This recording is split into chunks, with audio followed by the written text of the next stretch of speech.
A ver, el primer tema que viene para el examen, voy a buscarlo por aquí.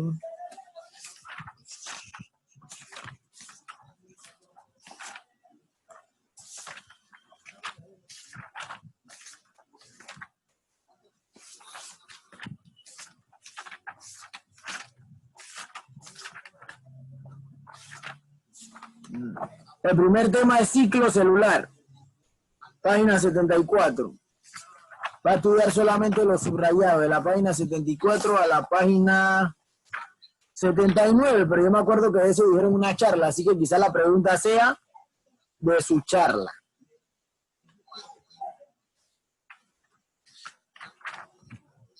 La que sigue es herencia biológica, página 82.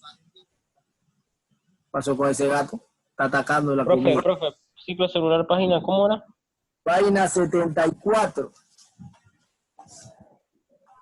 A la página 79.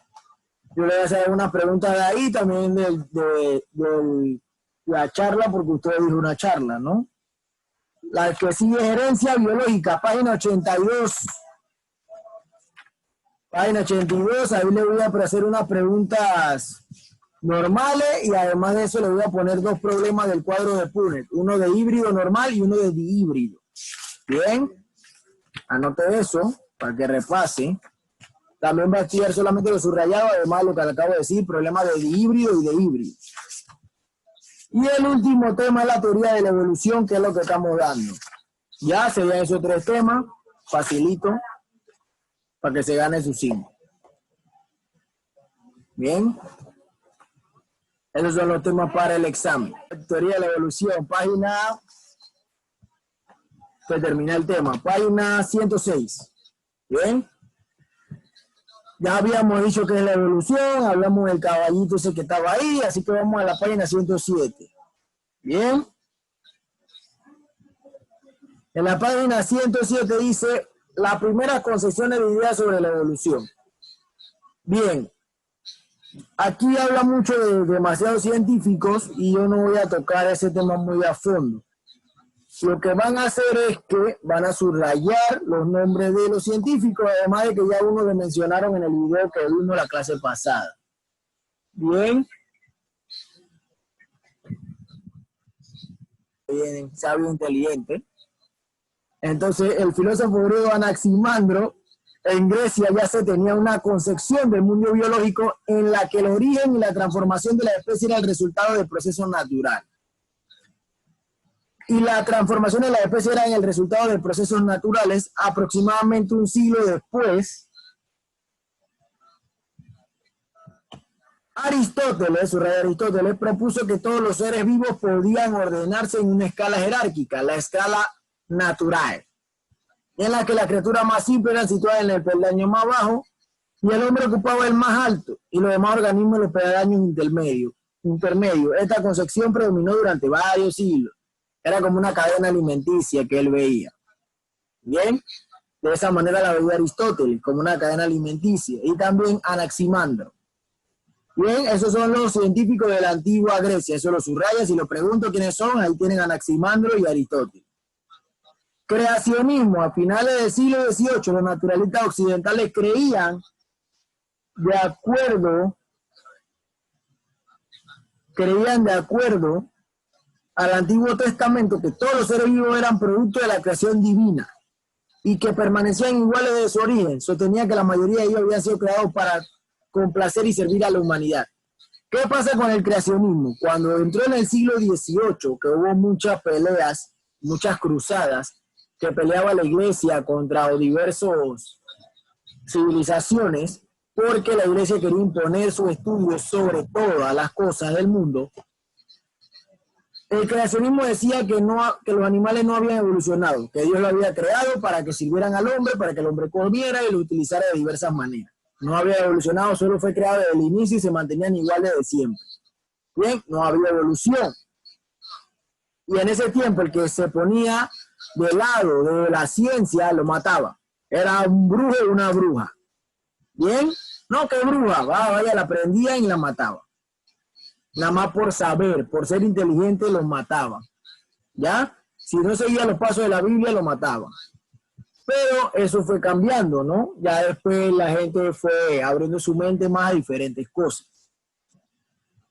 Corrientes evolucionistas. Después del auge del corriente filosófico y religioso, pero aún en sociedades con ideas muy conservadoras, se empezaron a destacar los primeros pensamientos evolucionistas que construyeron el camino hacia la actual teoría evolutiva. Van a subrayar el primerito, es Georges-Louis Leclerc, conde Buffon. Georges-Louis Leclerc. Así se dice, no me creo, búsquelo allá. Leclerc.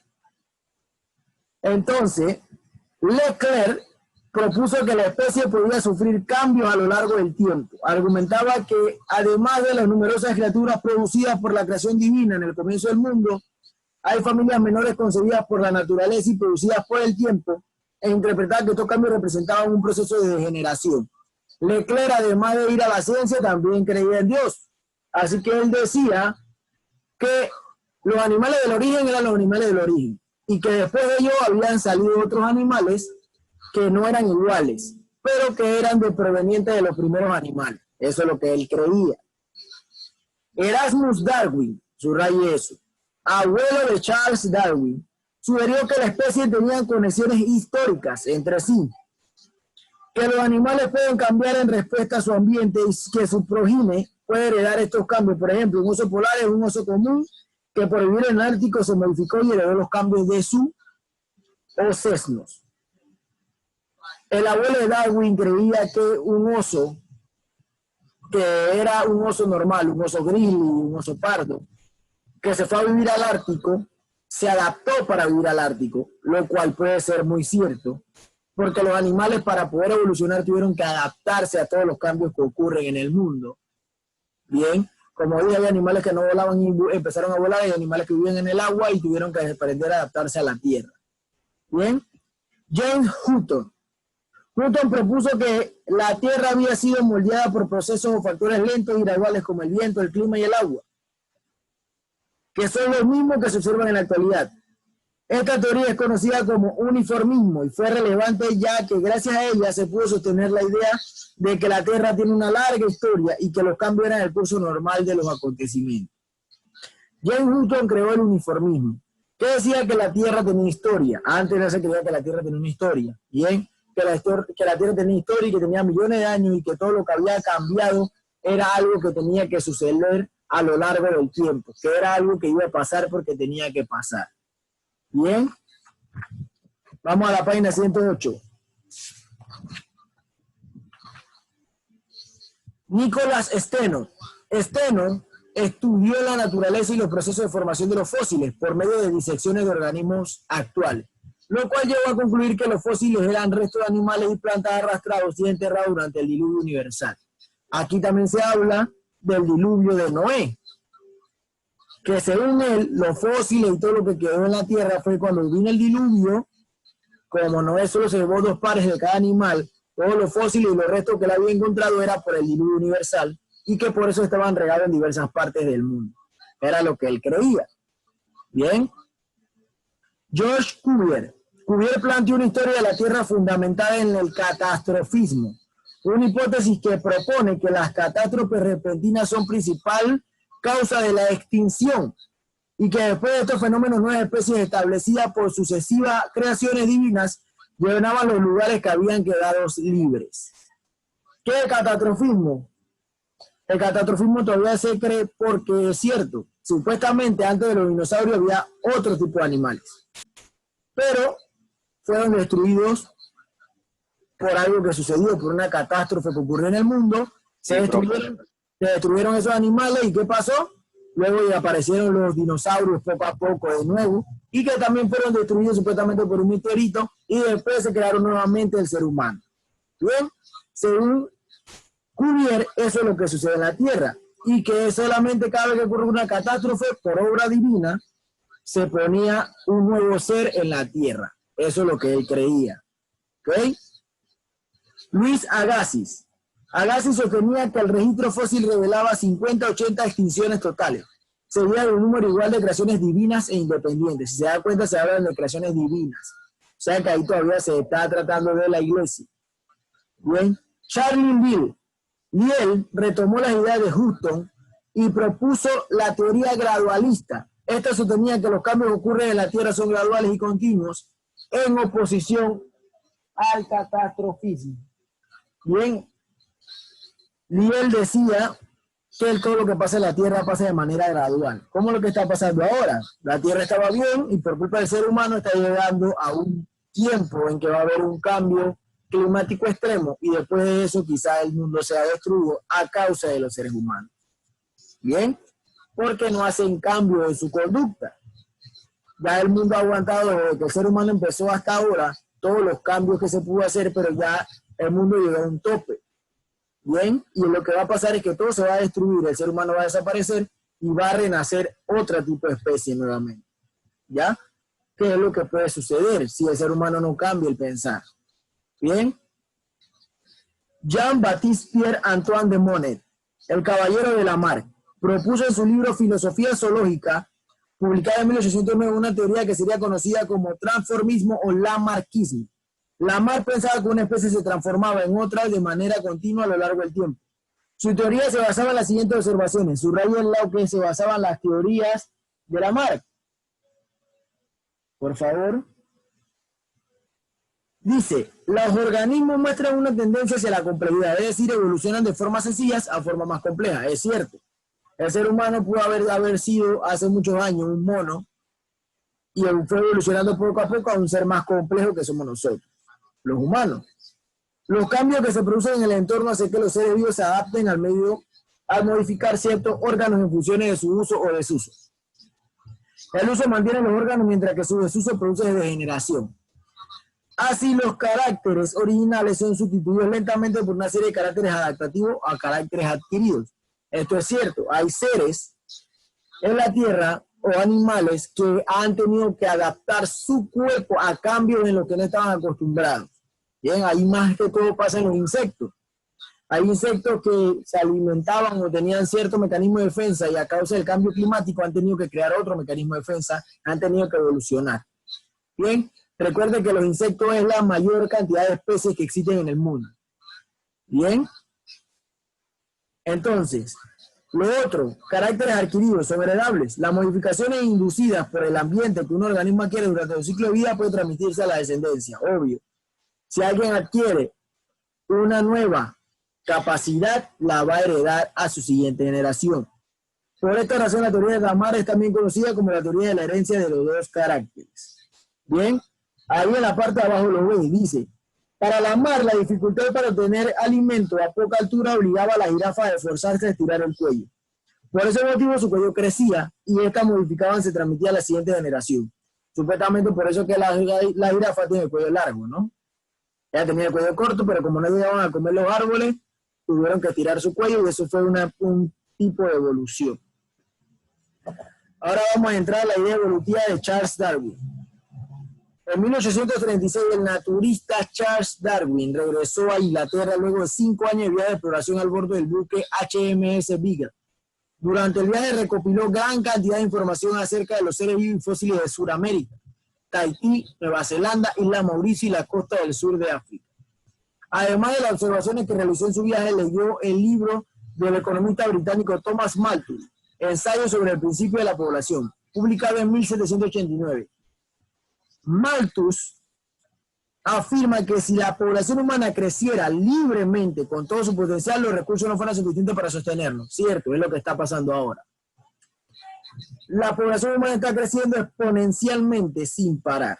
La gente que sí, porque el coronavirus está matando a gente, sí, pero adivinen, más personas de las que se mueren. ¿Ya? Es decir que si se muere una persona, nacen 5 o 6. Ya nacen más personas de las que se mueren. ¿Ok? La única forma de que el coronavirus hubiera hecho que la población mundial fuera hacia atrás o disminuyera era que no se hubiera tomado ninguna medida. La gente por ahí enferma, todo el mundo tosiéndose, se mueren en la calle y ya. Y quizás la población se hubiera disminuido. Pero como se tomaron las medidas, sí, ha muerto gente, pero nace más gente cada día.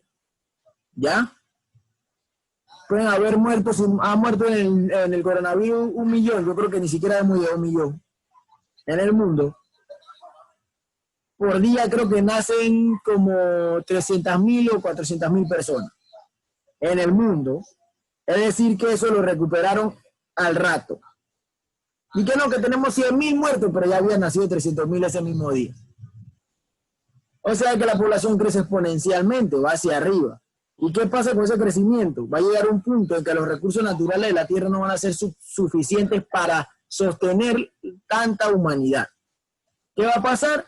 Van a haber guerras por el agua, por el alimento, hasta por el oxígeno. Porque va a haber demasiada gente y ya no se cabe. Y más que todo está pasando en Latinoamérica. ¿Por qué? Porque en Latinoamérica ocurre que hay sobrepoblación en todos los países. En cambio, en los países de Europa, al revés, la gente se está muriendo de viejitos porque no tienen hijos. No tienen nada, no tienen descendencia. Y muchos países piden que gente del lado de acá, de América, vaya a vivir a Europa y que tengan descendientes allá para poder mantener el estatus o el país. Bien, porque hay mucha población en estado mayor. Bien, Darwin pensó que era algo similar debería suceder con los demás organismos y formuló 3 ideas que fueron el pilar de su teoría. Va a subrayar las 3 ideas de Darwin. La primera idea dice: los organismos de una población presentan variabilidad individual. Todos son individuos variables. Cuando los recursos son escasos o las condiciones ambientales difíciles, los organismos con ciertas características favorables se reproducen exitosamente, mientras que otros no. Es decir, que solo algunos organismos sobreviven a los cambios que ocurren en la Tierra o en el lugar donde viven, y los otros se extinguen. Cosa que puede ocurrir. Bien, cosa que puede pasar. Si el ser humano no evoluciona o busca un medio de parar lo que está pasando, va a desaparecer. Quizás los animales no. Bien. Algunas de estas características se deberán a las generaciones siguientes. O sea, como dije, con la jirafa tenía el cuello corto, dio que tenía que estirar el cuello, logró estirarlo y cuando en su siguiente generación todos nacieron con el cuello largo. Dice, al observar algunos criaderos animales, Darwin notó que mediante varias generaciones de cruces controlados, un criador podía obtener un rebaño de animales con cierta característica deseada. Por ejemplo, mayor producción de leche, mayor volumen de lana o cierta coloración de pelo. Este proceso se le llamó selección artificial. Podría ocurrir de forma similar en la naturaleza. Las características seleccionadas serían aquellas que le permitieran a los organismos la supervivencia y mayor posibilidad de reproducción. Y si la selección sucediera durante varias generaciones, toda la población finalmente presentaría esta característica. A esta selección, realizada por el ambiente en el que vive la población natural, Darwin la llamó selección natural. La selección natural no es más que algo que ocurre naturalmente, como valga la redundancia, dice que los animales que pueden adaptarse a los cambios del clima, del tiempo o de lo que está pasando en el mundo son los que van a sobrevivir, los que no van a morir. Se llama selección natural. Bien, hay unos animales que por instinto evolucionan para evitar extinguirse y hay otros animales que tratan y nunca lo logran y mueren en ese intento. Eso se llama selección natural. Bien, cosa que pasa mucho.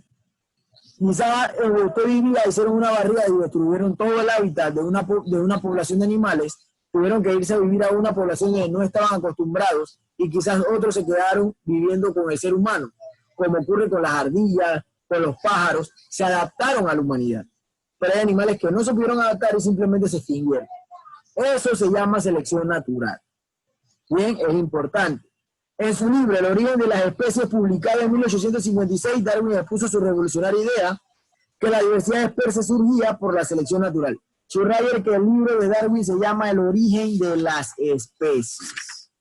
Si le pregunto, ¿cuál es el libro de Charles Darwin? El origen de las especies. Bien, dice, uno de sus ejemplos es el pinzón de la isla de Galápagos. A pesar de tener muchas semejanzas, presentaba claras diferencias del tipo de alimentación y algunas características relacionadas con la dieta. Postuló que las especies de pinzones se habían originado a partir de una especie central que se alimentaba de grano. Ahí lo que usted ve abajo son los pinzones, todos se parecen iguales, pero varía su pico. Y todos se alimentan de cosas diferentes. Uno de insectos, otro de hoja, otro de semilla, pero según él todos descienden del mismo animal.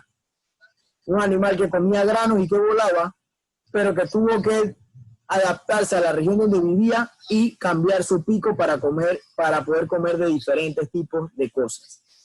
Bien. Vamos a la página 110.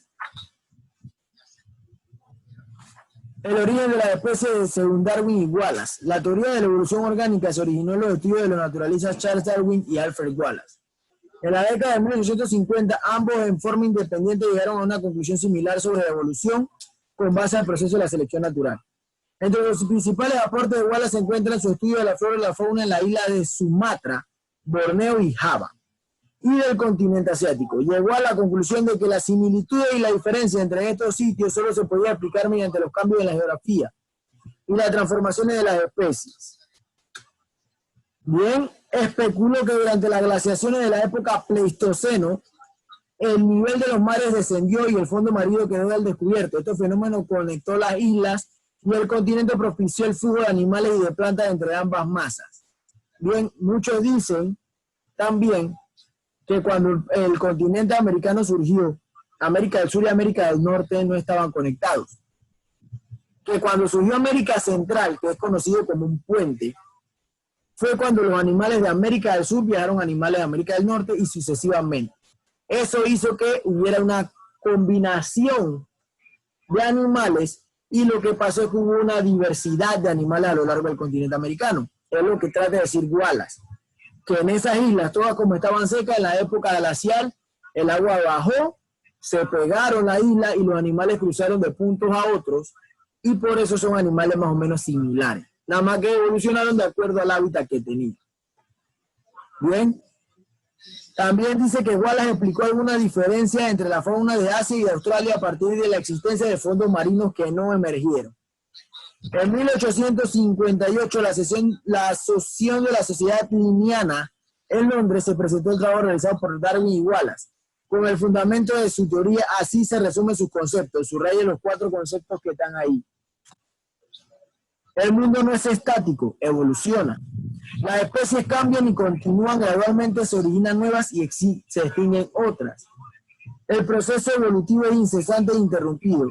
Los organismos semejantes están emparejados y descienden de un antepasado en común. Según ellos, las aves que se parecen o tienen el mismo tipo de aves, porque hay guacamaya azul, guacamaya roja, guacamaya tricolor, todas provienen del mismo descendiente. Bien. Nada más que tienen diversas características. Estos principios derivados de lo que se llegó a conocer como darwinismo, la teoría de la evolución por selección natural, la cual se basa en 4 aspectos, también van a subrayar esos 4 aspectos del darwinismo. Alta capacidad reproductiva, variabilidad, factores limitantes del crecimiento poblacional y supervivencia del más apto y reproducción diferencial. Eso lo tienen que subrayar. Alta capacidad reproductiva se relaciona con la capacidad reproductiva de cada especie de producir más descendientes de lo que realmente logran sobrevivir. Variabilidad. En las poblaciones los individuos presentan variaciones en sus características. Algunas de ellas pueden aumentar la probabilidad de sobrevivencia y reproducción.